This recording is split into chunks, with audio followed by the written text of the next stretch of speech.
Okay.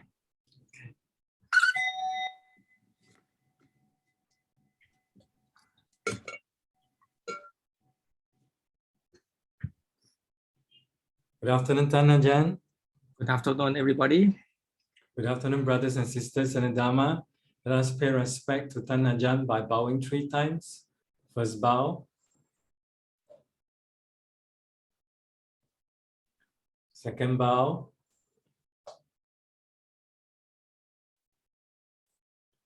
Third bow.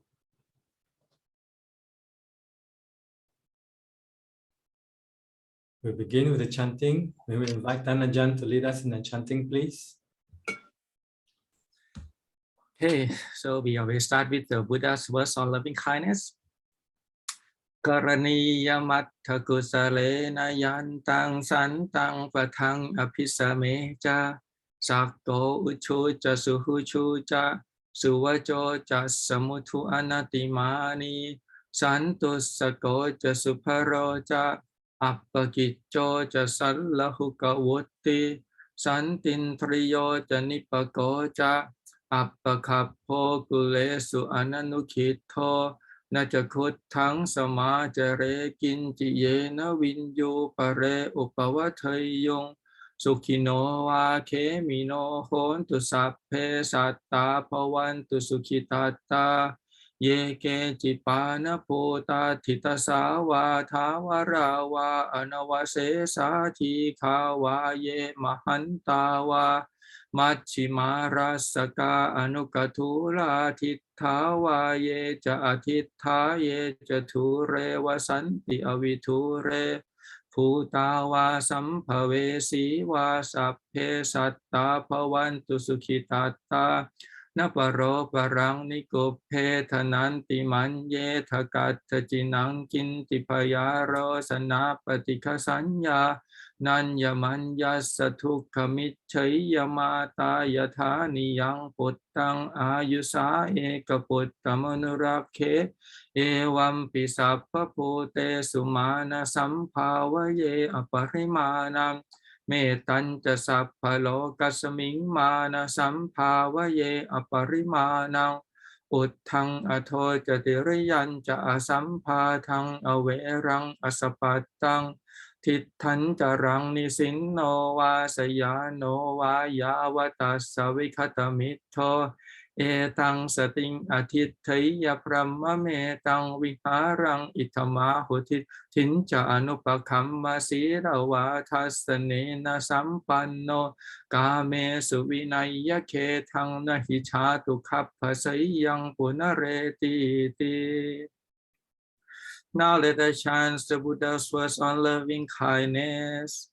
This is what should be done by one who is skilled in goodness and who knows the path of peace. Let them be able and upright, straightforward and gentle in speech, humble and not conceited, contented and easily satisfied, unburdened with duties, and frugal in their ways, peaceful and calm and wise and skillful, not proud and demanding in nature.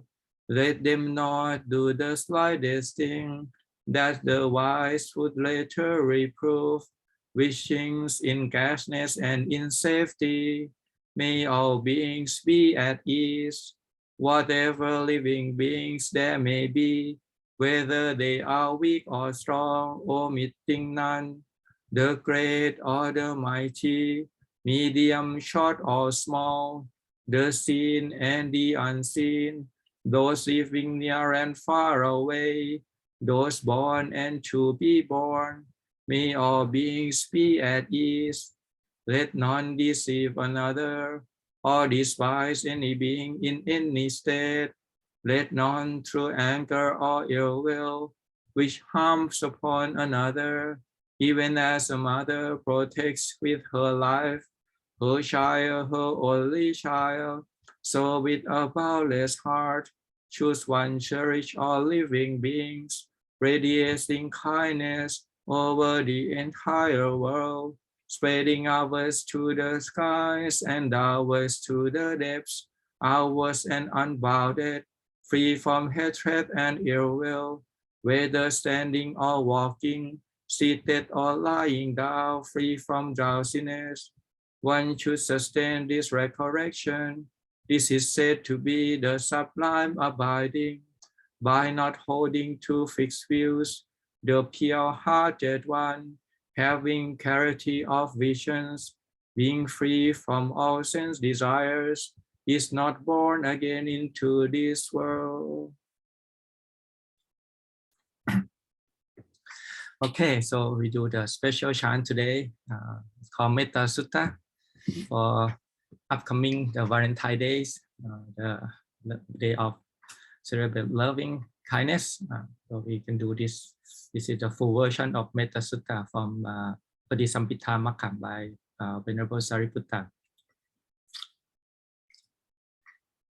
เอวังเมสุตังเอกังสมยังภควาสาวัตถิยังวิหรติเชตวันเนอนาถปินทิกัสสะอาราเมตัตตระโคภควาภิกขุอามันเตสิภิกขโวติภัทธันเตติเตภิกขุภควโตปัจจัสโสสุงภควาเอตัทโวจาเมตตายภิกขเวเจโตวิมุตติยาอาเสวิตายภาวิตายพหุลิกตายญาณิกตายวัตจุกตายอนุทิตายปริจิตายสุสมารัตทายเอกาทัสสานิสังสาปาติกังขากตเมเอกาทัสสะสุขังสุปฏิสุขังปฏิพุชชตินาปา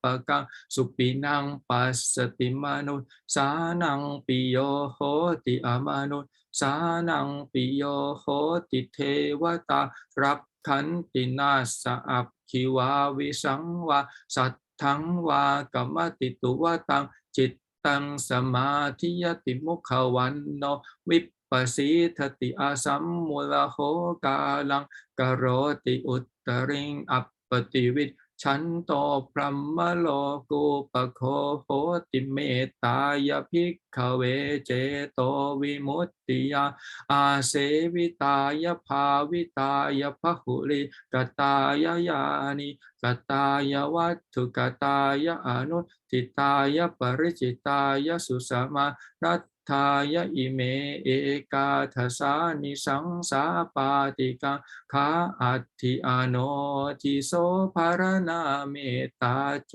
โตวิมุตติอัตถิโอทิโสภารนาเมตตาเจโตวิมุตติอัตถิทิสาภารนาเมตตาเจโตวิมุตติกาติหาการเรหิอโนทิโสภารนาเมตตาเจโตวิมุตติกาติหาการเรหิโอทิโสภารนาเมตตาเจโตวิมุตติกาติหาการเรหิทิสาภารนาเมตตาเจโตวิมุตติปัญจหาการเรหิอโนทิโสภารนาเมตตาเจโตวิมุตติสัตตหาการเรหิโอทิโสภารนาเมตตาเจโตวิมุตติทัสสหาการเรหิทิสาภารนาเมตตาเจโตวิมุตติกัตตเมหิปัญจหาการเรหิอโนทิโสภารนาเมตตาเจโตวิมุตติสัพเพสัตตาอเวราอัพยาปชานิคาสุขีอัตนังปริหารันตุสัพเพปานาอเวราอัพยาปชานิคาสุขีอัตนังปริหารันตุสัพเพภูตาอเวราอัพยาปชานิคาสุขีอัตนังปริหารันตุสัพเพปุคลาอเวราอัพยาปชานิคาสุขีอัตนังปริหารันตุสัพเพอัตตภาวปริยาปันนาอเวราอัพยาปชานิคา สุขีอัตนังปริหารันตุติอิเมหิปัญจหาการเรหิอาโนทิโสภารณาเมตตาเจโตวิมุตติกัตตเมหิสัตตหาการเรหิโอทิโสภารณาเมตตาเจโตวิมุตติสัพพาอิทิโยอเวราอัพยาปัชฌานิคาสุขีอัตนังปริหารันตุสัพเพปุริสาเวราอัพยาปัชฌานิคาสุขีอัตนังปริหารันตุสัพเพอริยาเวราอัพยาปัชฌานิคาสุขีอัตนังปริหารันตุสัพเพอนาริยาเวราอัพยาปัชฌานิคาสุขีอัตนังปริหารันตุสัพเพเทวาเวราอัพยาปัชฌานิคาสุขีอัตนังปริหารันตุสัพเพมนุสสาเวราอัพยาปัชฌานิคาสุขีอัตนังปริหารันตุสัพเพวินิปาติกาเวราอัพยาปัชฌานิคาสุขีอัตนังปริหารันตุติอิเมหิสัตตหาการเรหิโอทิโสภารณาเมตตาเจโตวิมุตติกัตตเมหิทัสสหาการเรหิทิสาภารณาเมตตาเจโตวิมุตติสัพเพปุรัตถิมายทิสายสัตตาอเวราอัพยาปัชฌานิคาสุขีอัตนังปริหารันตุสัพเพปัจฉิมายทิสายสัตตาอเว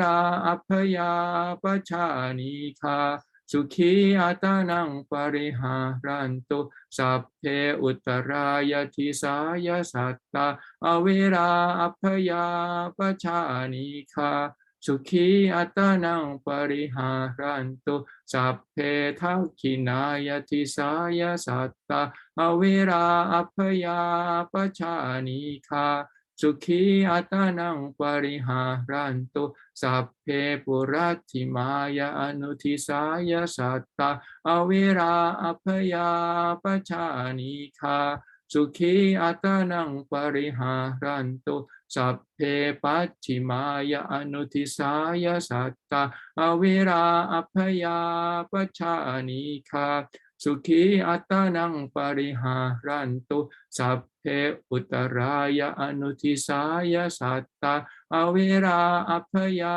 ปัชฌานิคาสุขีอัตนังปริหารันตุสัพเพทักขินายาอนุทิสายสัตตาอเวราอัพยาปัชฌานิคาสุขีอัตนังปริหารันตุสัพเพเหติมายทิสายสัตตาอเวราอัพยาปัชฌานิคาสุขีอัตนังปริหารันตุสัพเพอุปริมายทิสายสัตตาอเวราอัพยาปัชฌานิคาสุขีอัตนังปริหารันตุติอิเมหิทัสสหาการเรหิทิสาภารณาเมตตาเจโตวิมุตติ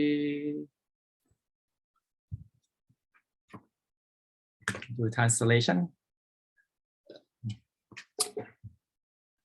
Metta Nisangsa Sutta, the discourse on advantage of loving kindness. Thus have I heard, on one occasion, the blessed one was living near Savatthi at Jetavana Anathapindika's monastery. Then he addressed the monk, saying, "Monks, Venerable Sir," said the monks, by way of reply. The blessed one then spoke as follows: "Monks, 11 advantages are to be expected from the deliverance of heart by familiarizing oneself with thoughts of loving kindness, metta, by the cultivation of loving kindness, by constance increasing these thoughts, by regarding loving kindness as a vehicle, way of expressions, and also as something to be treasured, by living conformity with these thoughts, by putting this idea into practice, and by establishing them. What are the 11th? He sleeps in comfort. He awakes in comfort. He sees no bad dreams. He is dear to human beings. He is dear to non-human beings. Devas, gods protects him. Fire, poison, and sword cannot touch him. His mind can concentrate quickly. He countenance serene. He dies without being confused in mind. If he failing to attain arahantship, the highest sanctity here and now, you will be reborn in the Brahma world. These 11 advantages monks are to be expected from the released hearts by familiarizing oneself with thoughts of loving kindness, cultivations of loving kindness, by constantly increasing these thoughts, by regarding loving kindness as a vehicle of expression, and also something to be treasured, by living in conformity with these thoughts, by putting this idea into practice, and by establishing them. So said the blessed one, those monks rejoice at the words of the blessed one.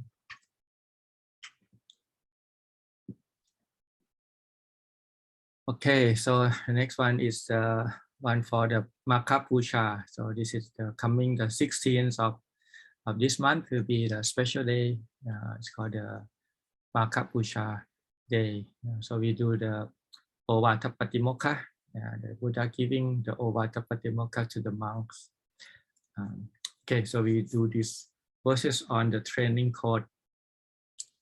Han Tamayang Ovada Patimokkha Khathayo Phanama Se Sappha Passa Akaranang, avoidance of all evil ways, Kusala Supasampatha, commitment to what holy goods, Sajitta Pariyo Tapanang, purifications of one's mind, Etang Puttana Sasanang, just this is what the Buddhas teach.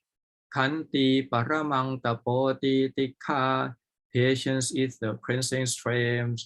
Nippanang Paramang Vatanti Puttha, Nibbana supremes, the Buddha say, Nahi Pappachito Parupakati, harming others, you are not recluse. Samano Hoti Parang Vihetayanto, a troublemaker is no samana. Anupavato Anupakato, to neither insult nor cause wounds. Patimokkha Sangvaro, to live restrained by training rules. Mattanyuta Japatasaming, to know what is enough when taking food. Pantanja Sayana Sanang, to dwell alone in a quiet place. Atijite Ja Ayoko, and devotion to the higher mind. Etang Puttana Sasanang, every Buddha teaches this. The second version. There's two versions. Okay. Sappha Passa Akaranang, not doing any evils. Kusala Supasampatha, to be committed to the good. Sajitta Pariyo Tapanang, to purify one's mind.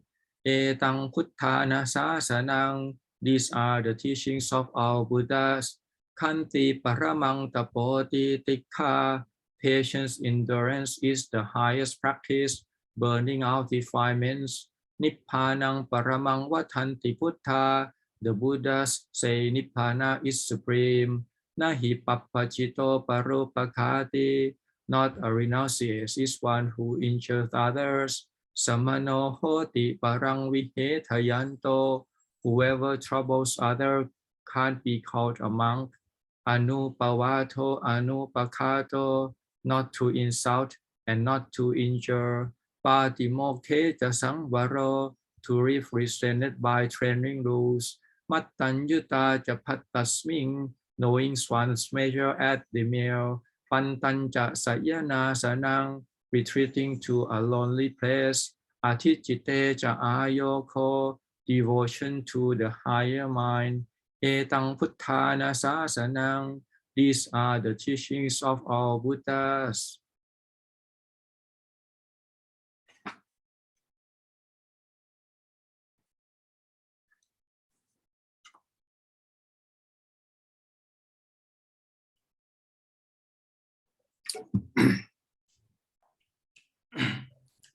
We'll now request for 3 refuge, 5 and 8 precepts together. We'll begin by bowing 3 times. First bow. Second bow.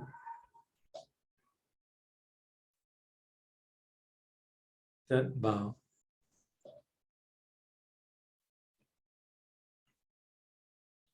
Mayang bante thi saranena saha atta pancha silani yachama dutiyampi mayang bante thi saranena saha atta pancha silani yachama tatiyampi mayang bante thi saranena saha atta pancha silani yachamaนะโมตัสสะภะคะวะโตอะระหะโตสัมมาสัมพุทธัสสะนะโมตัสสะภะคะวะโตอะระหะโตสัมมาสัมพุทธัสสะนะโมตัสสะภะคะวะโตอะระหะโตสัมมาสัมพุทธัสสะนะโมตัสสะภะคะวะโตอะระหะโตสัมมาสัมพุทธัสสะนะโมตัสสะภะคะวะโตอะระหะโตสัมมาสัมพุทธัสสะนะโมตัสสะภะคะวะโตอะระหะโตสัมมาสัมพุทธัสสะพุทธังสรณังคัจฉามิบุตตังสารนังกัจฉามิ ธัมมังสรณังคัจฉามิ ธัมมังสารนังกัจฉามิ สังฆังสรณังคัจฉามิ สังฆังสารนังกัจฉามิ ทุติยัมปิพุทธังสรณังคัจฉามิ ดุติยัมปีพุทธังสารนังกัจฉามิ ติยัมปิธัมมังสรณังคัจฉามิ ดุติยัมปีธัมมังสารนังกัจฉามิ ติยัมปิสังฆังสรณังคัจฉามิ ดุติยัมปีสังฆังสารนังกัจฉามิ ตติยัมปิพุทธังสรณังคัจฉามิ ตติยัมปีพุทธังสารนังกัจฉามิ ตติยัมปิธัมมังสรณังคัจฉามิ ตติยัมปีธัมมังสารนังกัจฉามิ ตติยัมปิสังฆังสรณังคัจฉามิ ตติยัมปีสังฆังสารนังกัจฉามิ สรณะคัมมนังนิธิตัง อามาบันเต ปานาติปาตาเวรมณีสิกขาปดังสมาธิยา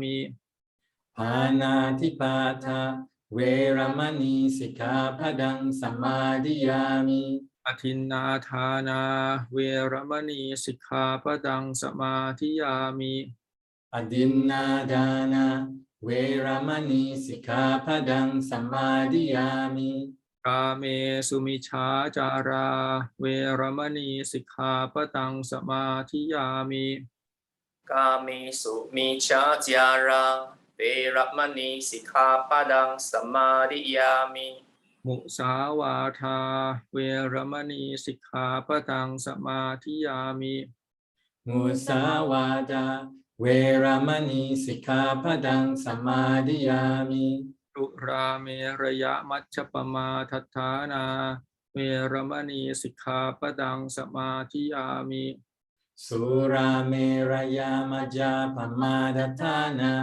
เวรมณีสิกขาปดังสมาธิยามิ Now for the 8th preceptor อปรัมมจาริยาเวรมณีสิกขาปดังสมาธิยามิ อบรมจาริยาเวรมณีสิกขาปดังสมาธิยามิ กาลโภชนาเวรมณีสิกขาปดังสมาธิยามิ วิกาลโภจนาเวรมณีสิกขาปดังสมาธิยามิ รัจจคีตะวาทิตะวิสุปทัสสนามาลาคันธวิเลปนะดารณมันดนะวิภูสนัฏฐานาเวรมณีสิกขาปดังสมาธิยามิ นัจจากิตาวริตาวิสุขาดัสสนามาลากันดาวิเลปนาดารณามันดนาวิภูสนาทานาเวรมณีสิกขาปดังสมาธิยามิ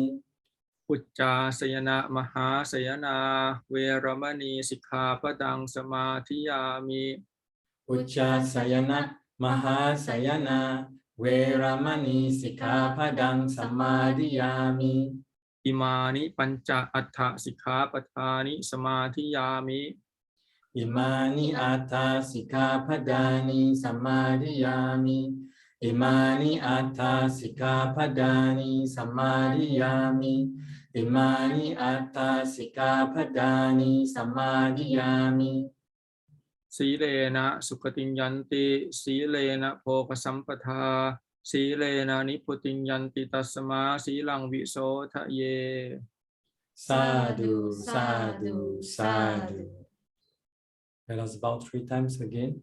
First bow. Second bow.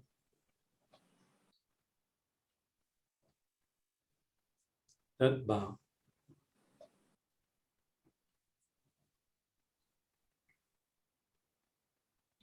We will now formally request for the Dhamma Talk. Brahma Jaloka Thi Bhakti Sahang Bhakti Các tan Jali An Thi Quạc Rang Aya Jatha Santi Thak Sakta Bhak Rak Jak Khak Jatika Ê Se Thủ Thăng Mang A Nụ Cang Bích Mang Bạc Chiang นะโมตัสสะภะคะวะโตอะระหะโตสัมมาสัมพุทธัสสะนะโมตัสสะภะคะวะโตอะระหะโตสัมมาสัมพุทธัสสะนะโมตัสสะภะคะวะโตอะระหะโตสัมมาสัมพุทธัสสะพุทธังธัมมังสังฆังนะมะสามิ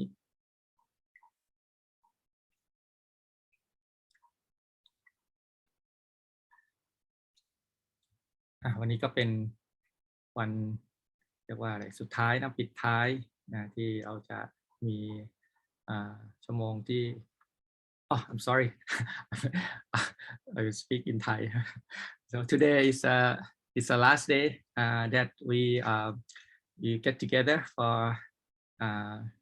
Dhamma talk and commitment to the precepts and so because is coming this month is February month is the shortest month of the year. There are special two days that is special that coming up. The one is called the Valentine Days, the day that celebrate love and metta, the thing that we just chant, the Metta Sutta. And after that, on the 16th of this month, is Makha Busha. This is the special day in Buddhist, especially in Thai. I think it's unique in Thai that we have this. Normally people have the Visakha Puja in the full moon in May, and then the second one is called Asaraha. This is one of full moon in July, just before we entering the rain. And this one is called Makha Puja. It's the full moon in February. So this is the traditions of the 3 important days in Buddhist history. The first one, Visakha Puja, the full moon in May, is celebrate the birth, the enlightenment, and the passing away, parinibbana of the Lord Buddha. And on Asara Puja, the full moon in July, that is the day that the Buddha gave the first sermon, the Dhammacakkappavattana Sutta, and then at the Deer Park in Varanasi. So the Visakha is sort of like the Buddha day, because this is associated with the Buddha. He was born there, he was enlightened there, and he get enter parinibbana there. And in the full moon of July, Asaraha Puja is celebrated the Dhamma, because this is called the turning the wheel of Dhamma, that even to this day, no wise man or no practitioner who will deny or to decline this Dhamma is still rolling, and it will roll for 5,000 years in this Buddha era. So So that about the Dhamma. So the Magha Puja, the full moon in February, this is to celebrate the Sangha, because this is what we call the triple gems, the most precious things in the Buddha dispensation is the Buddha, Dhamma, and the Sangha. Actually, every time we start our chanting or we start to do anything, we always start with Bhutang, with the asking for the refuge. We take a refuge in the Buddha, Dhamma, and the Sangha. These are like the main pillar of the Buddhism, that one depends on the other. So the Buddha, because the Buddha arrives and he teaches the Dhamma, and then the Sangha is the follower who practicing hearing the Dhamma from the Buddha and put that into practice. And so we have the Dhamma because of the Buddha, we have the Sangha because of the Buddha as well.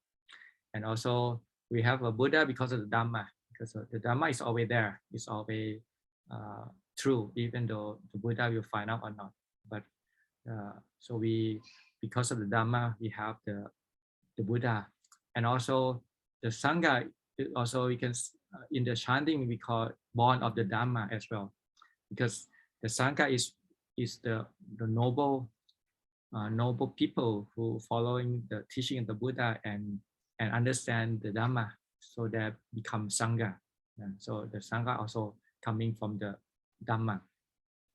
And the fact that we hear about the Buddha or the Dhamma, we hear it from the Sangha.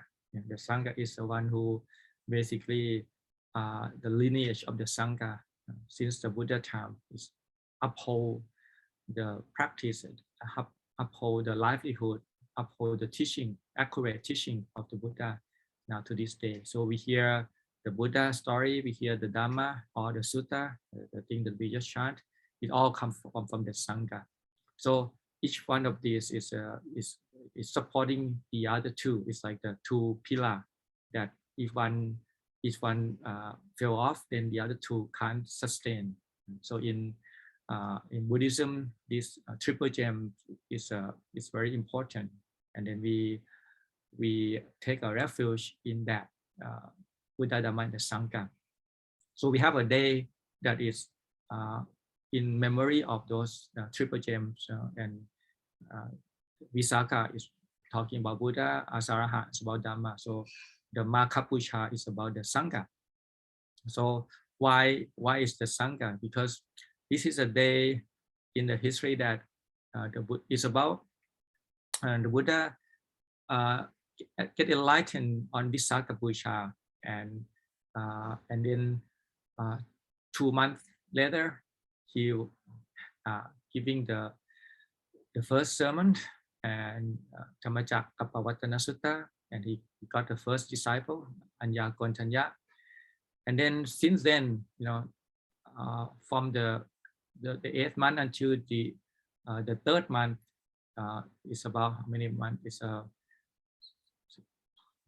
It's 7 months from the first sermon. So he got thousands of people who get enlightened. So that means that his teaching is almost like people are doing a lot of parami during that time. So all they're waiting is for hearing the teaching of Buddha. So they get enlightened. So in the first even 7 months or so is 1,000 of people. And this day of full moon in February, 7 months after the first teaching, he already attracts many people, followers. So they say that normally on full moon day, it might be some kind of celebration already, because actually the word Magha also associated with celebrating is from the root from the Maha, which means to celebrate. So that means that there are some celebration for people even before the Buddha time. So this, some of them are Brahmin before they become noble, they become enlightened. So they, without appointment, they gathering together to listen to the teaching of the Buddha. So so this day they have a very special occasion. It's a full moon day, and all the monks that is come here is ordained directly from the Buddha. Of course, early day the Buddha is the only one who ordained because he's the one who teach. And all are having fully enlightened. They are arahant, and they also have a psychic knowledge as well, because this early day people have a lot of superpower, and then they come 1,250 of them gathering together, listen to the teaching of the Buddha. So on that day, actually it's also the day that the Venerable Sariputta, the chief disciple of the Buddha, he also got enlightened during this day. He actually he was staying nearby the Buddha at the peak, the Vausha peak, and Venerable Sariputta cousin, his name is the long nail disciple, coming to debate with the Buddha. So he coming and then he expound his own belief. He said that everything's in this world, I'm not pleased with that. So this is his almost like the philosophy. He basically he unhappy with everything. Basically he deconstruct everything. He probably the first postmodern, and we have a postmodern on that day, this long nail. So the Buddha turned his word onto himself. He say, okay, then therefore this view should be applied to your view as well. If you displeased with everything, why don't you displeased with your own view that you displeased everything? So I mean, this is like turn on its head, like, okay, this is deconstruct everything, but it's itself, you have to deconstruct that view it too. So the long nail actually finally listened to the teaching of the Buddha, and the Buddha teach him about the origin of the view. Basically is coming from the contact and the feelings, because we not understand how this view come into beings and we attach to that. So he basically deconstruct all those factors that making that view. And whenever Sariputta, he was fanning the Buddha in the back, he also listened to this talk that the Buddha gave to his cousin, and he got fully enlightened. He was stream enterer before, and now he got fully enlightened after contemplate his teaching. So this is this is very deep in terms of philosophy. And then his cousin, the long nail, he got Sotapanna, stream enterer. So so this is the day that the main disciple, Venerable Sariputta, which later become the right hand of the Buddha, who giving a teaching, spreading the teaching of the Buddha so far. So he get enlightened on this day. So this is a special day for the chief disciple. And the Buddha walked down from this Vausha peak, and he gave this sermon, the Ovada Patimokkha. The meaning of it is a principle. It's like the main or the chief rules that it's like a guideline of all the monks. So basically, what it says is like is that the goal and the method to achieve that goal. In this very, it's not that long. We just chant it. In this sermon that the Buddha gave. So you can see that it's very interesting when all the monks already get enlightened, so they don't need any teaching for each of them. But the Buddha want to give them like the common ground for expanding or for teaching the teaching of the Buddha. In summary, what is it about? So the first part that we chant is about not doing unwholesome things and fulfilling the wholesome things, and then purifying the mind. So you can simplify it into three things that we have to do. So stop doing unwholesome and doing all the wholesome things, perfecting the wholesome, and then purifying one's mind. So this is the teaching, actually it's teaching of all Buddha, not only this Gautama Buddha, but every Buddha will teach the same. This is almost like the main principles. And then he starts to talk about patience. Patience is the, we translate as the patience and endurance. The Pali is called Khanti. Khanti is mean perseverance,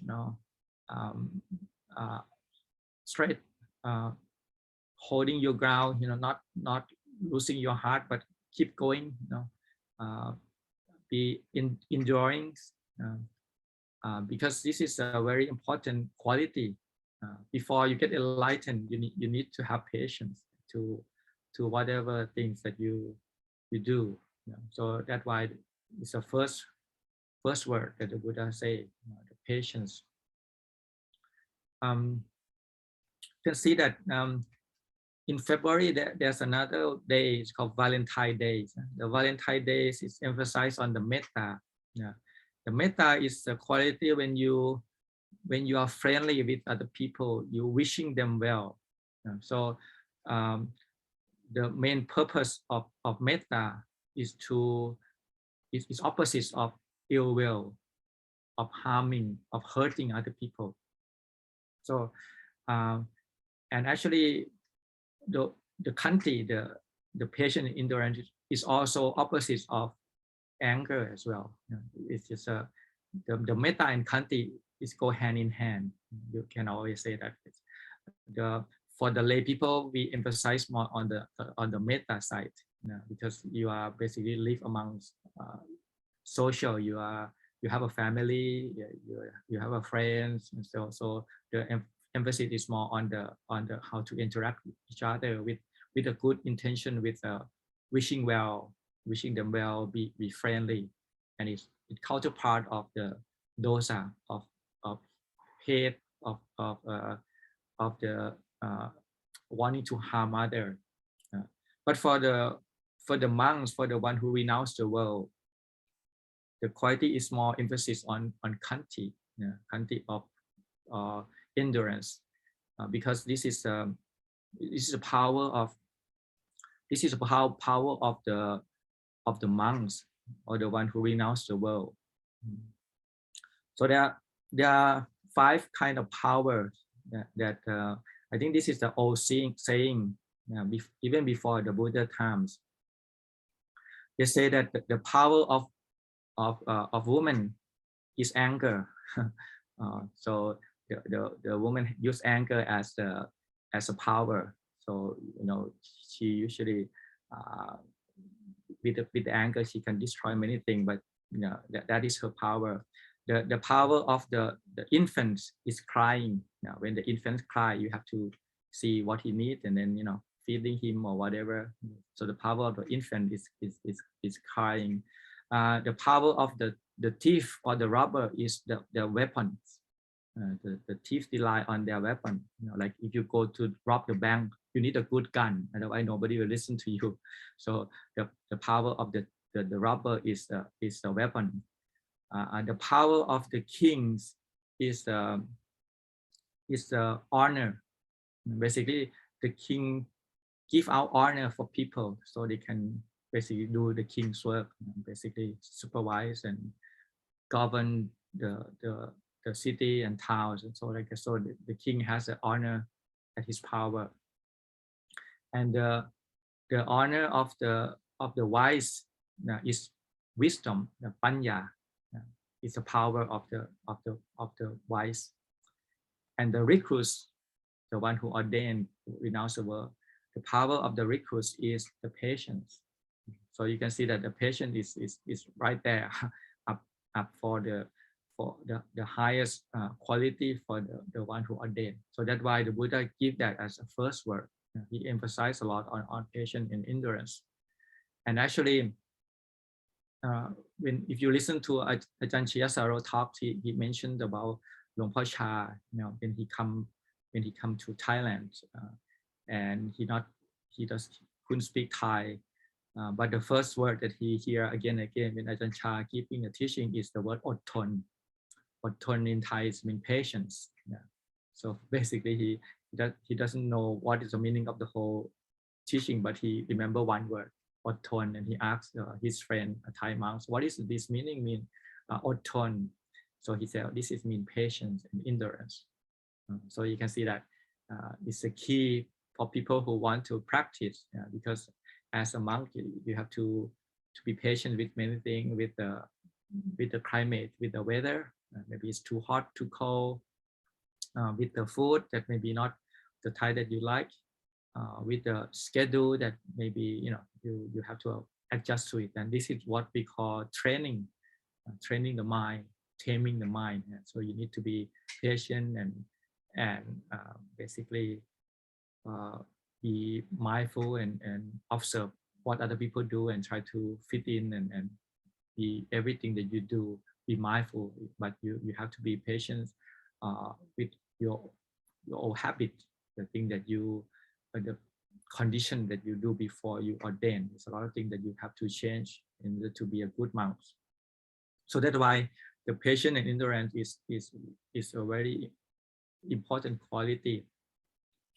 The patience and endurance is in the Mangala Sutta. I think we do some chanting before Mangala Sutta, the breathing. So it's one there. You go and check it out. It's one of the breathing when you have patience and endurance. It's also one of the Karawasa Dhamma, the lay people, especially when like the couples, when they get married, when they come to seek advice from the monks, then we give the Dhamma for the lay people. The patient is one of those, because you're coming from different background, the wife and husband, they have to adjust to each other, to be patient and to be basically having a lot of patience to cultivate and to develop, to create a family together. And also the patient is also in part of the 10 virtue of the kings, the emperor. He needs a lot of kanti, because he can be sometimes because he has so many powerful, that the king has absolute power. So if he not be patient, he can basically harm many of his citizens. So this is a very important quality of the king. And also patience also is one of the parami as well. Parami means the quality that bring you to the other shore. The para mean other shore. So this patience, if you aim at the other shore, which is Nibbana, then that become the Kanti Parami, the patient as a parami that will bring you to the other shore. And of course, it's in a very essence of this Ovada Patimokkha, the teaching of all the Buddhas, emphasize on this patience and endurance. So this patience is very important, actually not only for the monks, but also for the lay people as well. But maybe for the lay people, they want to hear more about the metta more than the patience. They want to be connect, to be loving, fairness. But you need the patient to be a good friend. You need to have that quality. Actually, one of the quality of the good friend is to be patient, to be patient with your friend. So you're patient with the physical conditions, maybe too hot, too cold. Be patient with the dwelling. Maybe it's not the thing that you like, especially if you come to the monastery. Everything is simple, maybe not convenient as you are when you're living in your own homes, but they're good enough for you to be simplified and to cut all those distractions, enough for practice. And you have to be patient with the word of others, who might not understand you what you're doing, maybe some criticism, all those things that you have to withdraw and to endorse all of those things. And of course, being a monk, this is one of the quality. So that's why Buddha start with that patience, and then the second one he say Nibbana is supreme. All the enlightened will say that this is the supreme goodness. And this is one of the things that you need to have a goal. See, if you don't have a goal, then life is pretty meaningless in a way. I think this is the crisis of this day. People can say it's a climate crisis, it's a war, the pandemics and things. But I think the most important crisis is the crisis of meaning. People basically doesn't have any meaning now because of the way, especially in the West, they say that God is dead. Many people are not turning to any religious practice. They become secular, become atheists.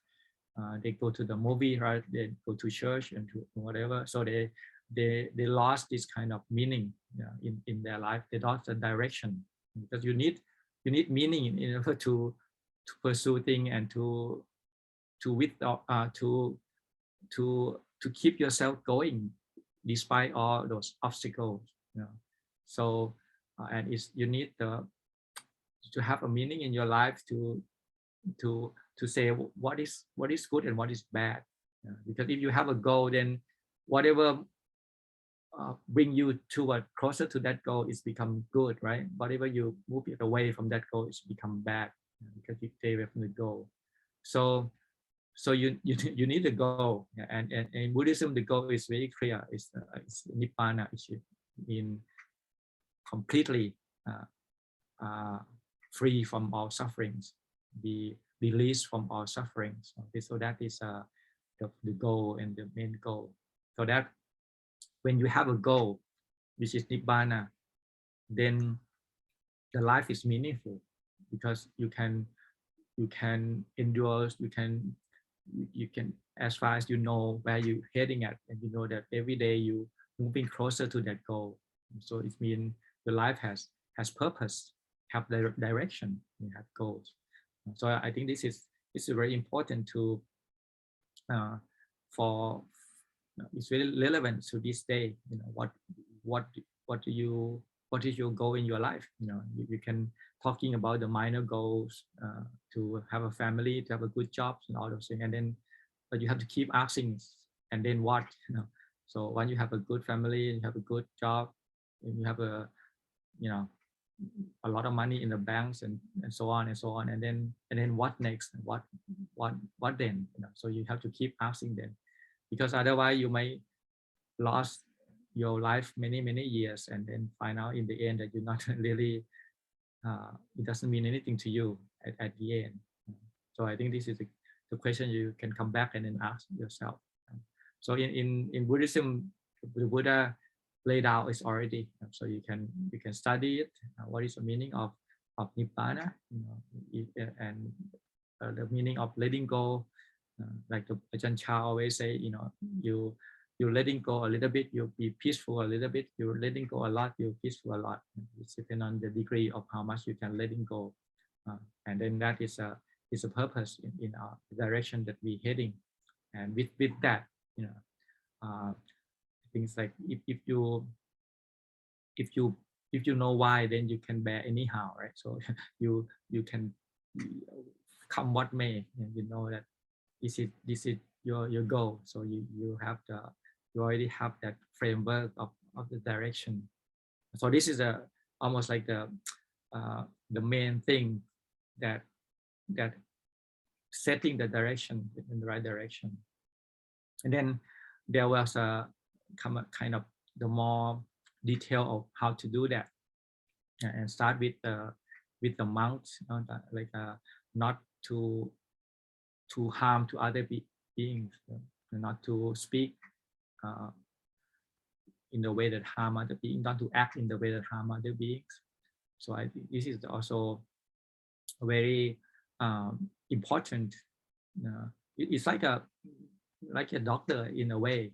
The doctor, like when I'm trained to become a doctor, then the first thing you have to do the disease author, you have to say that first do no harm. So whatever you can do to the patient, you have to have this principle first. You're not going to harm them, and everything have to be on top of that. So the same way, the monk is also the same way. We are the doctor for the mind. Basically, we go deeper. So the first thing is that you not harm other beings, and the monk is supposed to be. When people see the monk, they feel relieved. They feel there's nothing to fear from the monks, because we have to act in the restrained way. We keep our training, keep our focus, and not to take advantage of others. Basically, I try to study, try to staying in the training path. So the whole idea of this is the sikha, the training or the education. The teaching of Buddha is like an education system. It's not like a belief system. So you need to cultivate the sila, samadhi, and panya. The sila is basically how can you live in the community in such a way that is conducive for practice. You're not gonna harm other beings. Live in the way you have a proper relationship to the physical world, to the social world. So that is in the sila. And then how can you cultivate the mind, the samadhi, and all the quality of the mind that you have to train yourself. And then the last part is cultivate the wisdom, the panya. How can you have the right view towards everything? So this is the benefits of being ordained, is that you can be devoted to this sila, samadhi, and panya. But when the Buddha talk about the monk, he will add the word ati in front of it. It's not only sila, it's called ati sila, and ati citta, and ati panya. Ati mean great, mean beyond, something that is basically you keep pushing yourself forward. For normally the sikha is just sila, samadhi, panya. This is just a basic minimum level. Like for the lay people, you have 5 precepts, and maybe you have the focus when you able to do your work.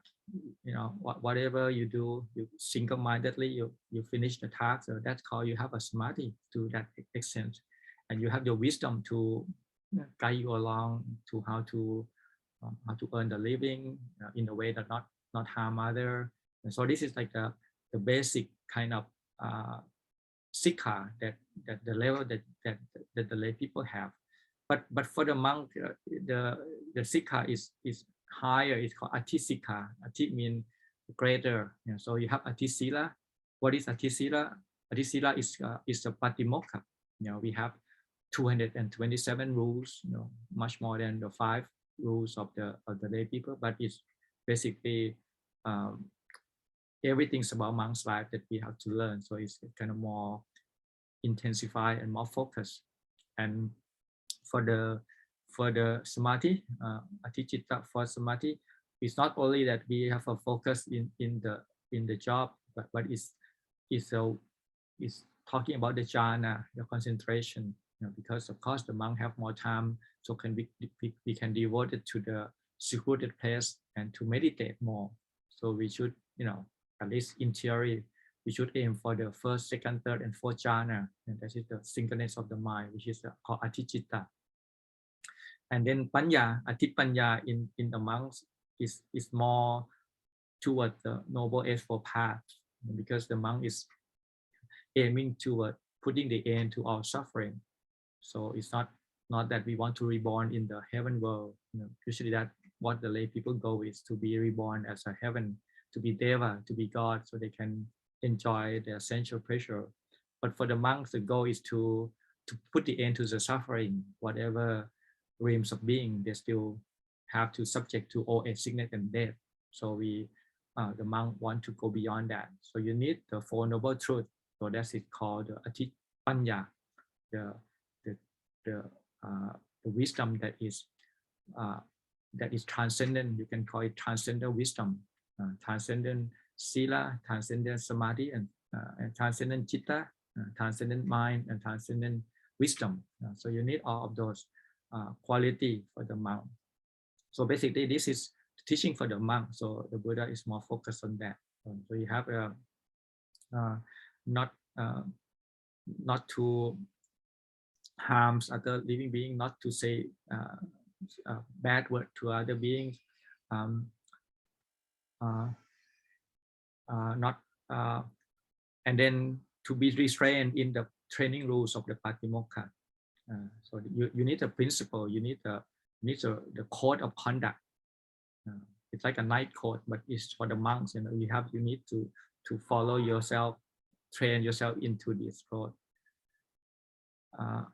and then you have to be restrained in eating.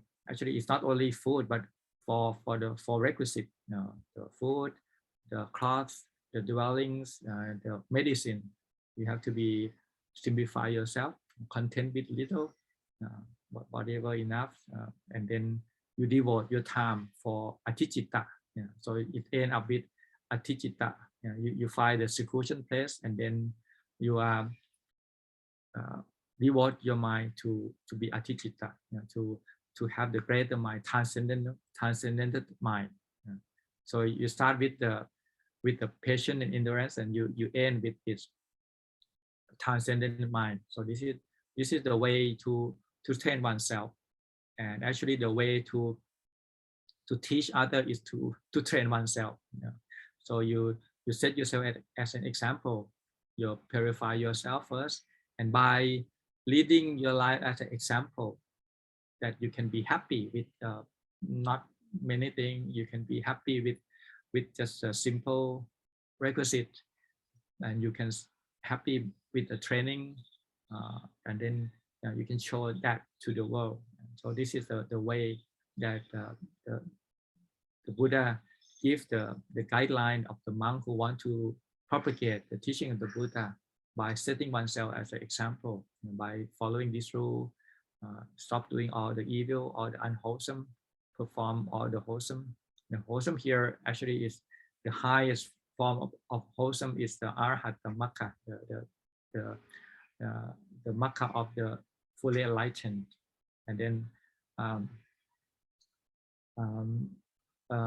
Sajita Pariyotapanang, to purifying the heart. This means to dwelling in the fruit of the Arahata, and then all your action become kiriya. It doesn't have any result anymore, because you go beyond this wholesome and unwholesome. Everything Arahant do is not wholesome or unwholesome anymore, because it's just action. He has a pure mind. He able to abandon all all those underlying defilements in his continuation of this mind. So he has a pure, you can call the five aggregates of the Arahant is pure. So everything he do is just action. There's no result of that.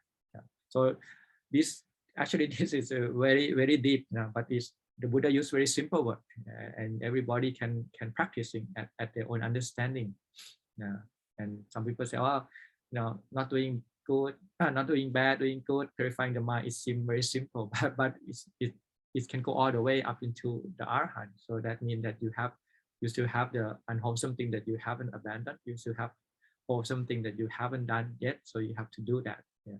And then at the end, then you will finding the happiness in the result. So that is the whole teaching is simple, but it's deep. It's go very deep, and it's providing you your guideline from the beginning to the end. So at whatever level that you are there, you try to use this kind of guideline, this direction. Be patient, keep your goal in the mind. The nibbana is the highest one. Or I'm doing for nibbana, for putting the end of suffering. So you need all of the help to put the end suffering. To let go, you need almost everything to go to learn to let go. You have to be content with things. You have to understand the thing. You have to understand the causes and conditions, how it's come about, how to cultivate the thing that need to be cultivated, how to abandon the conditions of the bad thing. So you have to know all of these things, and it's all contained in the teaching of the Buddha. So this is happening in this day. The Buddha gives this Ovada Patimokkha, and all the monks spreading around. And actually, up to this day, we still have this Patimokkha. But now we have the Ana Patimokkha. It's different. The Ovada Patimokkha is very short, but now because it's more, the Sangha getting bigger, so we need a more precise rules. So we end up having to chant 227 rules. Is about 45 minutes.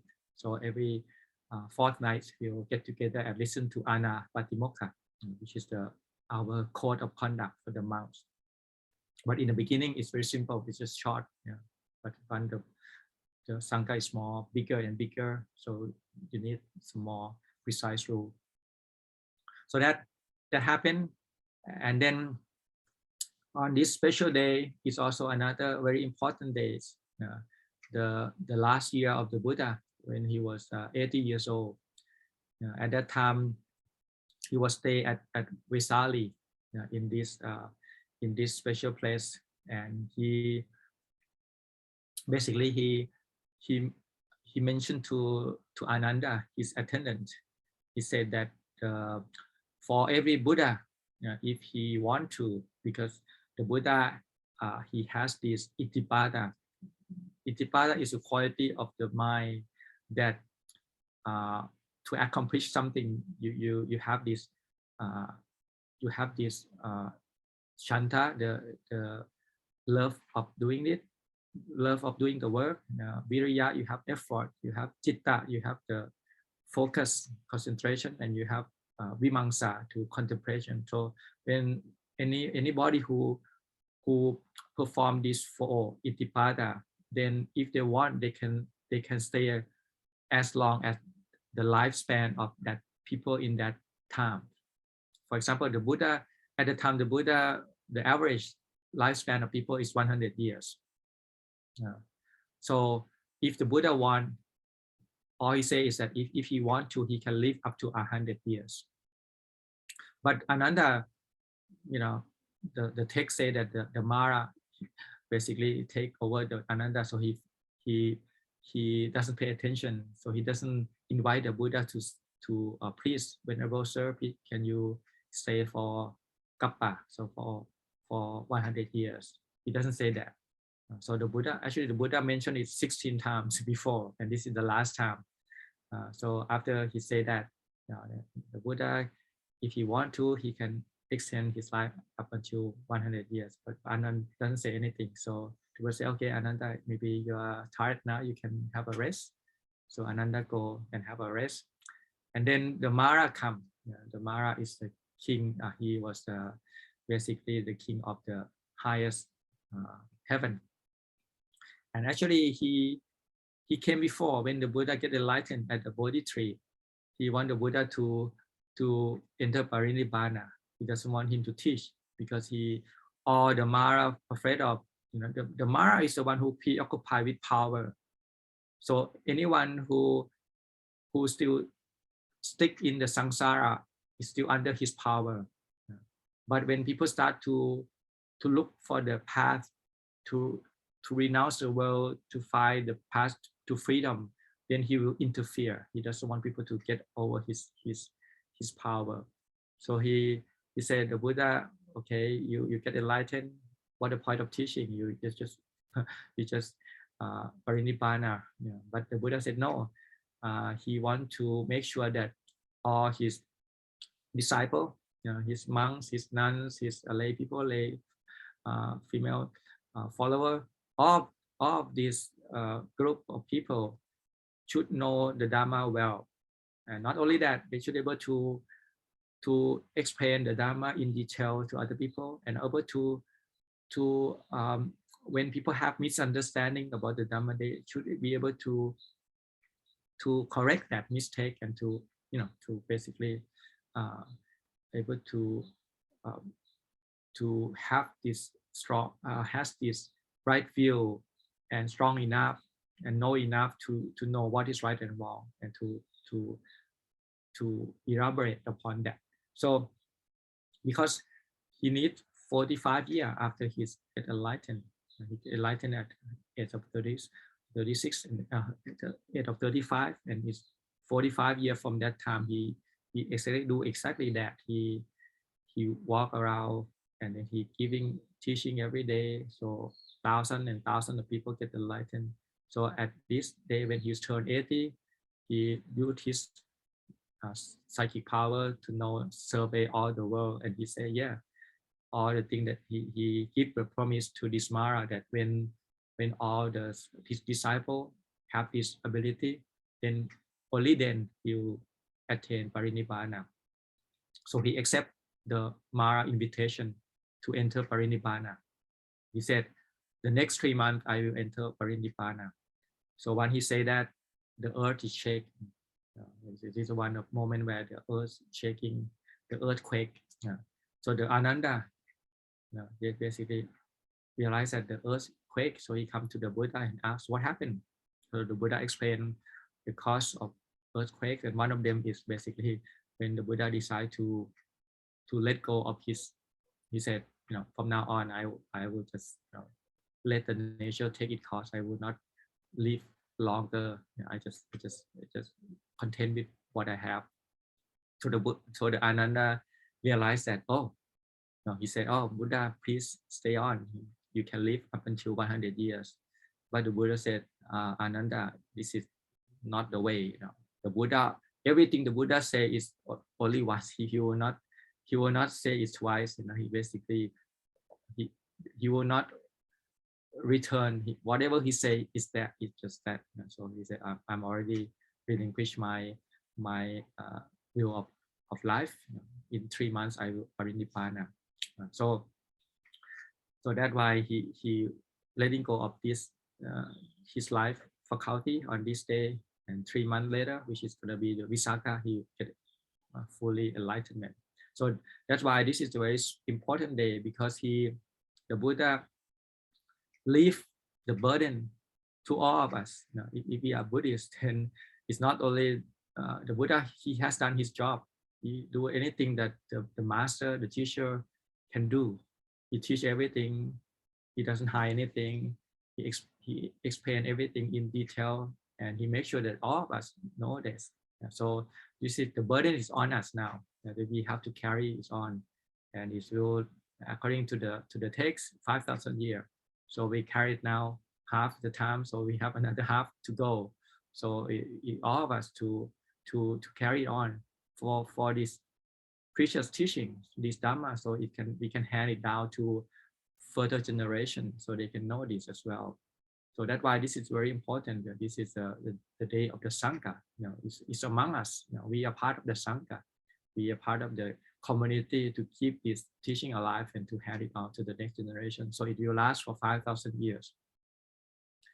So then the Buddha finally get parinibbana. He passed away, entering Nibbana. And then just right after that, the Mahakassapa, he will gathering the monks, pay respect to his body, have cremation. And then there was one monk who basically say, it's good, the Buddha passed away. Now when the Buddha is alive, he always say, you can do this, you can't do that. So now the Buddha passed away, now we can do whatever we want. So Mahakassapa said, well, this is not proper. The Buddha just passed away not long. They are already the monks. Some of the monks start to branch off and they want to do their own thing. So Mahakassapa decided to have this Sankhayana to gathering all the teaching into more systematic way, so we can transmit that, can carry it on, and to have it kind of formalized to protect the teaching of the Buddha. So that's why we have this council, the first councils by 500 Arahant. And before the Buddha passed away, he gave permission. He said, if all the Sangha agree, some minor rule can be abandoned. But Ananda forget to ask the Buddha what is the final rule is. So because nobody can agree upon what is the final rule. So the council decided we will keep everything, even though the Buddha give permission. But because, people have different idea about minor means. So in order for the future generation, if we start to take off, start to not doing what the Buddha say, create some new rule, then no longer we not knowing what is the real teaching of the Buddha. So we should keep everything as the Buddha say. Basically, this is the consensus among the 500 Arahant, and this is become the word Theravada mean. We become the conservative because we are conservative. We not want to change what the Buddha say. So because of that, now we have the form. The monks will dress like this. We still chanting the same Patimokkha. We have the Dhamma that is almost like accurate and straight to the original, as good as it is. Nothing can be better. It's just all there because of this consensus that we want to keep everything original. So that is become the thing. So it takes 6 months to do the first council, and it is end on this day, the next year. So this is, and also another earthquakes, because the Deva say, oh, now the Buddha dispensation will last 5,000 years because of this council that leading by Mahakassapa. So we have this teaching, the Tipitaka, the sutta that we chant earlier, just all come from this Tipitaka. Everything, the source is from Tipitaka. All we know about the Buddha, all the monks, all the saying, we become the monks because of that wording in the Tipitaka. So it's like a DNA for everything, the traditions, the holy life, the teaching. You can call it like the medicine. The formula of the medicine is all in the Tipitaka. So we preserve that entirely in this form. So that's why this is a very important day, because it's a final day. It's a day that all the Devata or Anumodana for this accomplishment of these texts that you hand on generation after generations. And then up to this day, we still have pretty complete set of Tipitaka of this teaching that we can always go in and find the answer and come and then explain to people. So that is one of miracles. And so this is worth celebrating the day of the Sangha. And then not only that, the first council is basically passed away, and then 100 years after the first council, then the monks start to be acting slowly decline from the true teaching. So in the text they say the monks start to maybe the early way they keep salt in the small container, and then when they have the food, they put the salt in the food and then they eat. Actually, this is you can say it's a minor thing, but it's one of the Vinaya. The monks not supposed to do that. If you eat this, you can keep a salt, but you have to eat the salt as the medicine. The salt is one of the medicine, but if you mix it with food, then it becomes food. Then you can't store it. Basically, the thing that you put with food have to be offered within that day, and you have to relinquish it. You can't just keep your container of salt, and then every time you have the food that is not salty, you can sprinkle your salt on it. But the monks start to do that. So this against the Vinaya. And the monks doing many things. The monks start to eat after the midday, two finger wave after the midday, they say, oh, it's still allowable, you can still eat. So you can see it. The first thing is about eating, because this is a very important rules. And then the monks start to drink alcohol. Some of the things that is allowable, alcohol, he said it's allowable. And then the last thing about that is the monks start to accept money. Actually, the money, the Buddha says, monk not supposed to accept any money. He can accept the requisite that coming from that money, but not directly, not the money.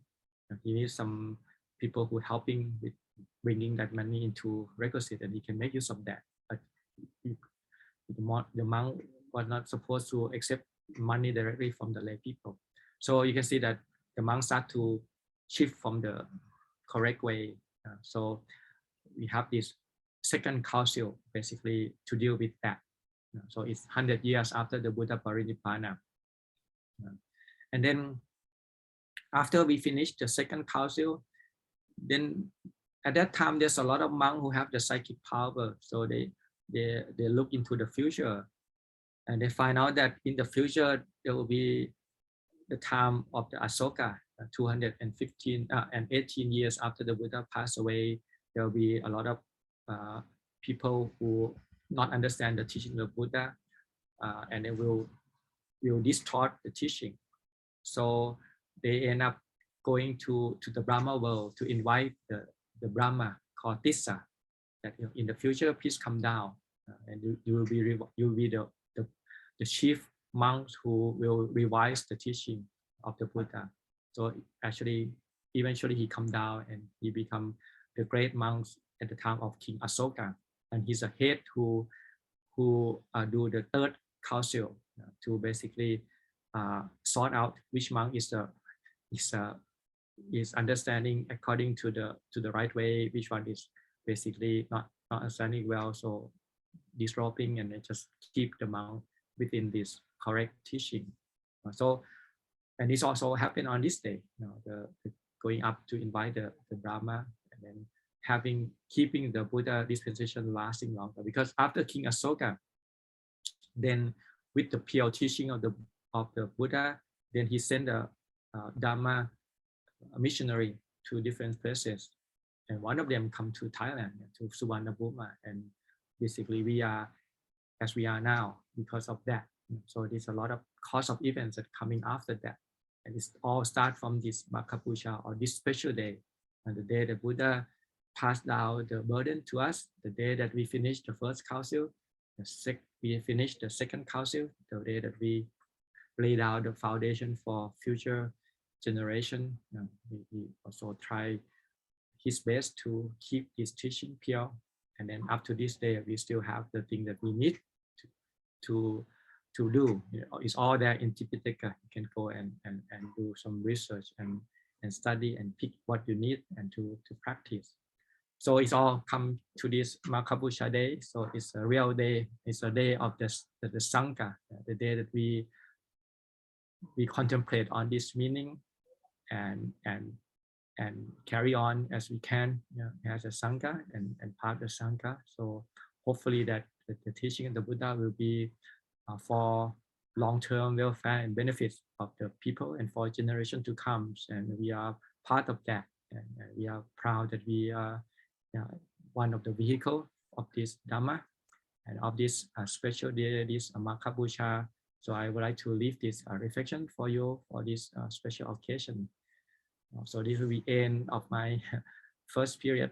So I will be away for a few months to basically, actually I'm gonna teach the Patimokkha in a group. So encourage the new monk to memorize and to learn that Patimokkha, because I think this is the core teaching of the Buddha. We need to put more emphasis on that.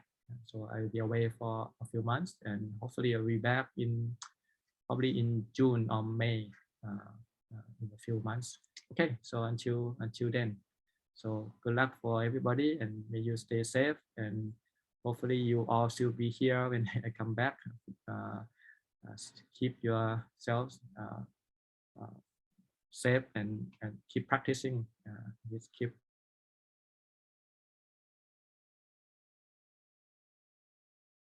do the best you can, not to be heedless, to be strive on with diligence. The Buddha already do his work. Now it's our us to follow his footsteps. And I wish all of you well on this special day of this Makapusha days. Andamayang Dhamma Kataya Sadhu Karang Dadama Se Sadhu Sadhu Sadhu Anumodami. Thank you, Tanajan, for the teaching. Let us show our appreciation to Tanajan's teaching by bowing 3 times.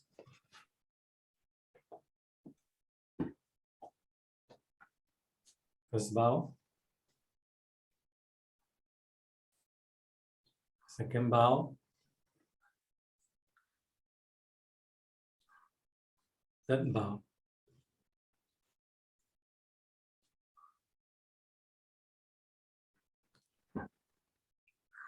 Tanajan, can I have a few minutes of the air time for me to say something to the participants and also a bit of announcement? Thank you, Tanajan. Okay, brothers and sisters, as we all know, today is the last session by Tanajan for this period. And this is because, as Tanajan has explained, he will be going to other monasteries to teach Patimokkha to the junior monks. And also probably he might also be going to some other monasteries for self-practice. So, today will be the last session for this period of time. And as we all know, Tanajan is a well-sought-after teacher in Thailand. And actually, coming to think of it, reflecting on it, if not for the pandemic, I don't think that we will have the good fortune or the luxury to have Tanajan teaching us for almost every Friday for the past 1.5 years. So we are really very, very grateful for that. And we definitely will not take things for granted and will always remind ourselves to contemplate on impermanence, that things do change. Like what Long Pa Chao always teach us, Maine, unsure, things may change.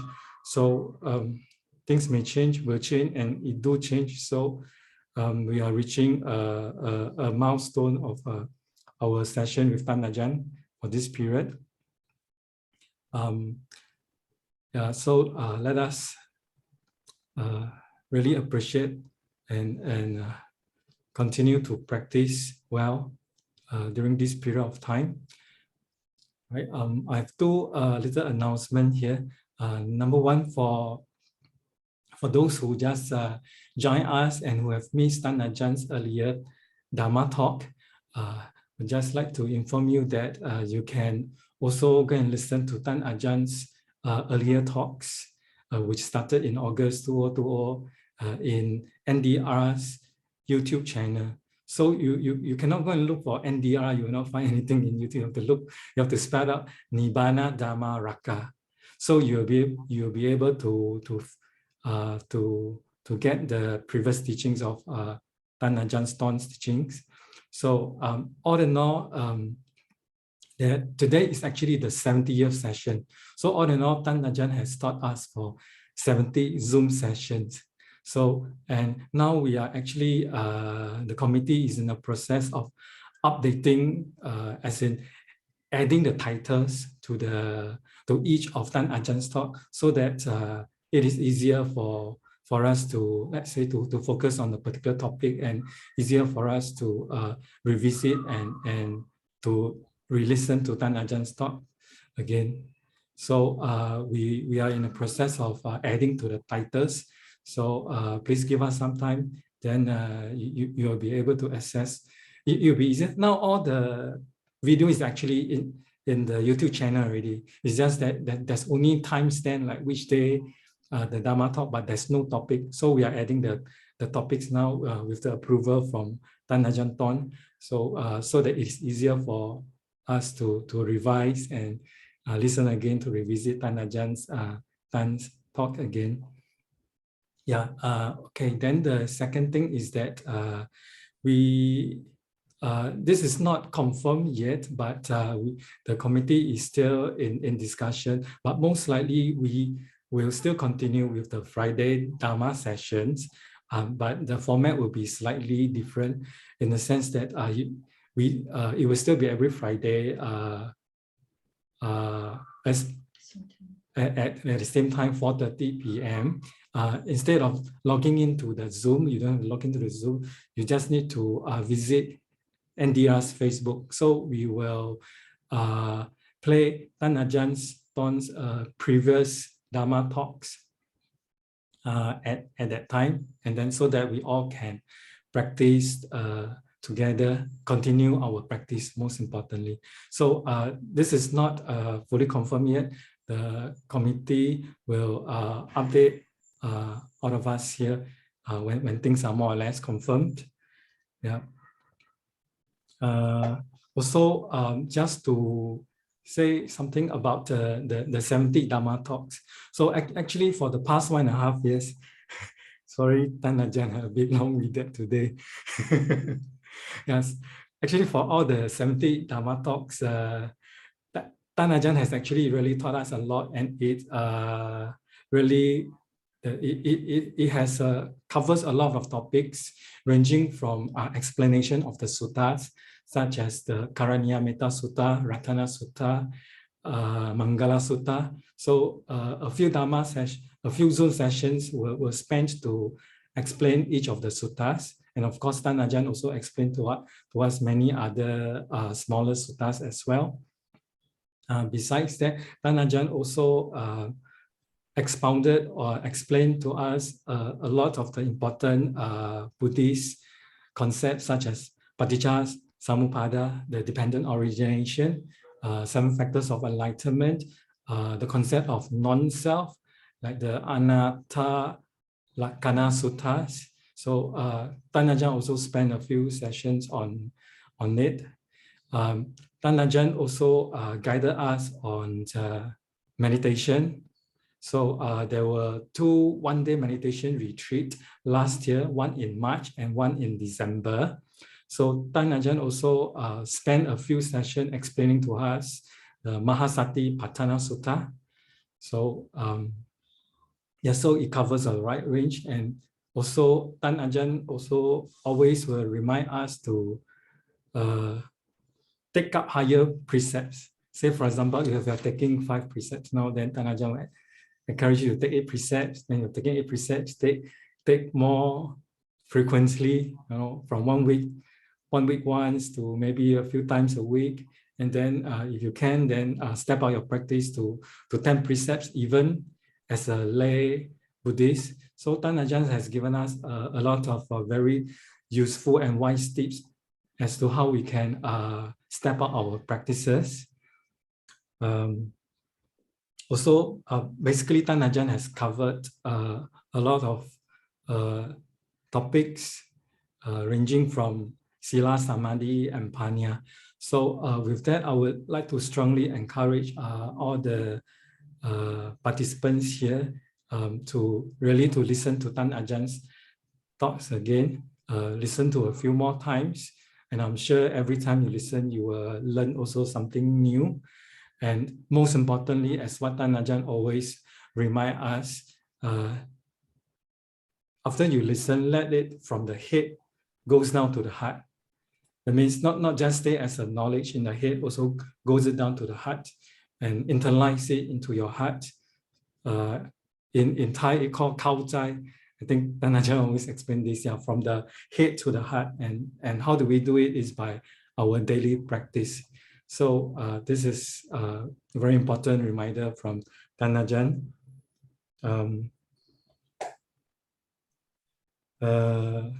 Okay, and I'm also sure that a lot of us has benefited a lot from Ajahns talk for the past 1.5 years. So really, for us, the best way to show gratitude to our teacher is to put into practice what Ajahn had taught us. So we'd like to encourage all of us to continue our practice, to put into practice what Ajahn had taught us. And at the same time, if circumstances allows, step up our practice from 5 precepts to 8 precepts, to 9 precepts, 10 precepts, whenever the conditions allows. And yeah, I think that's the best way that we can repay the gratitude of our of Tan Ajahn teaching us for so long. And finally, we would like to wish Tan Ajahn good health, and may Tan Ajahn have a fruitful and safe trip. And we really hope that in a near future, and if conditions are right, we are able to invite Tan Ajahn back again for talks, be it virtually or physically. Thank you again, Tan Ajahn. And now I invite Sister Yu to say something. Sister Yu, please. Okay, I think whatever I want to say is Xiaokun already spoken. Yeah, so it's only wanted to thank Ajahn. It's really every time during the 5-day talk is give me another boosting my belief to the Dhamma, to the Sangha, and for me to carry on my path in this journey. Yeah, nothing much to say because it's already expressed by the Xiaokun already. So maybe we see other people, how other people wanted to say anything. Okay, I'll pass it on to Wenwei. Wenwei has something to say. Thank you, brothers and sisters. Thank you, Tan Ajahn.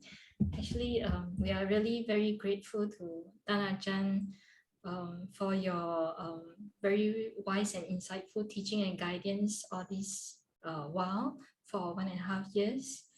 And in fact, Tan Ajahn always encourage us to step out our practice, to contemplate the impermanence of life, to contemplate on non-self, and also to contemplate on death, to arouse the urgency to practice. So in fact, when both of us reflect on this, we actually would like to share that previously we tried to take 8 precepts maybe twice every month, and after listening to Tan Ajah's talk, we start to take 8 precepts once every week. And following that, we step up to 2 days every week since the Vasa. And we have been continuing this practice since then.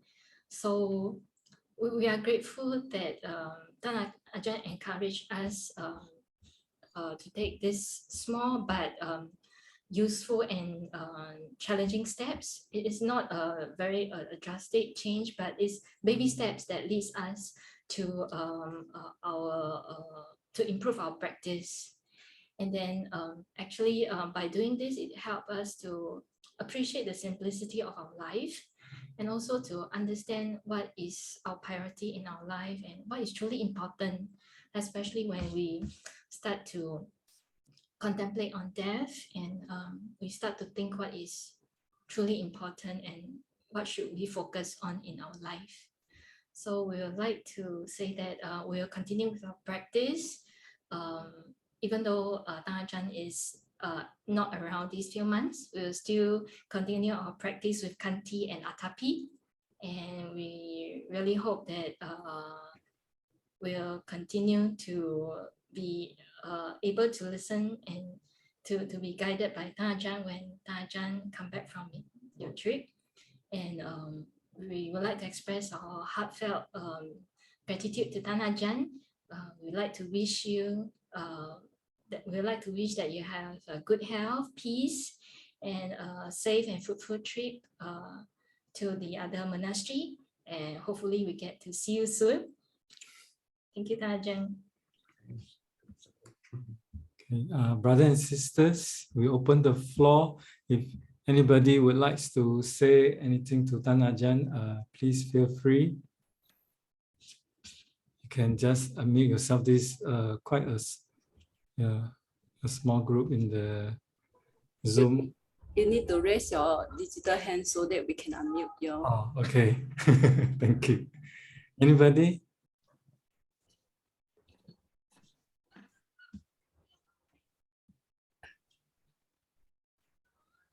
And I think usually Asians, we are quite shy.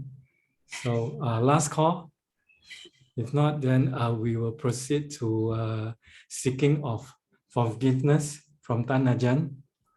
All right. Okay, brothers and sisters, let us all be in Anjali position.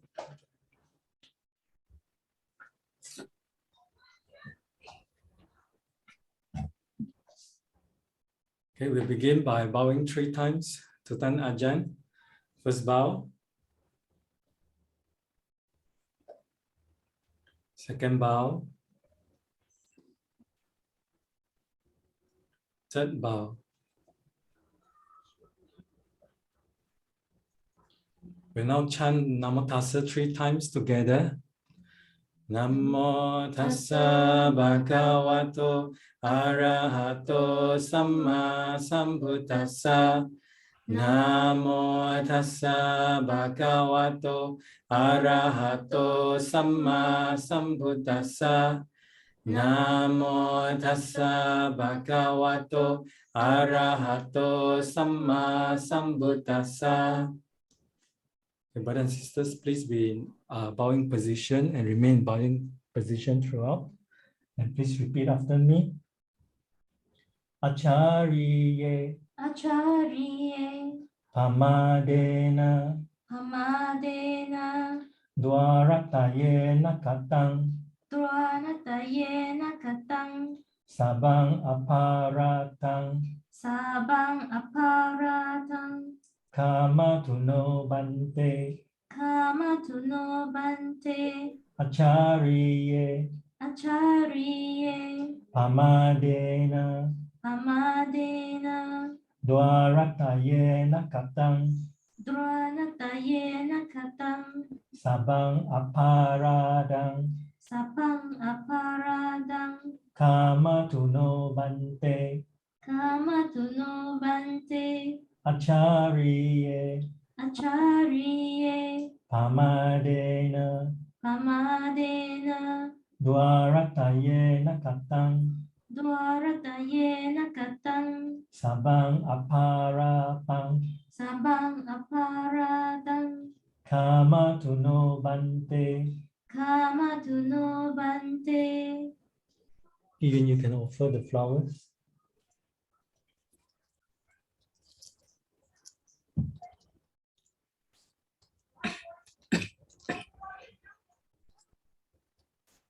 Okay, so ahang kamami tumihi pi me kami tapang Kamama Bante. ichitang patitang tumhang kipameva samichatu sapphe parentu sangkapa janto panaraso yatha manichoti raso yatha sapitiyo vivachantu sapparo ko vinasatu mate bhavat vantarayo sukhi thikayuko bhava Apivathana siri sanicang vuttha pacayino Chataro dhamma vatanti ayu vanno sukhang phalang. Sadhu, sadhu, sadhu. Let's pay respect to Tan Ajahn by bowing 3 times. First bow.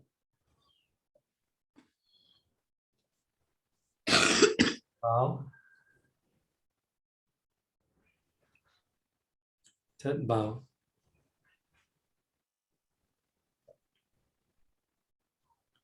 Brothers and sisters, we would now like to take a group photo with Tan Ajahn.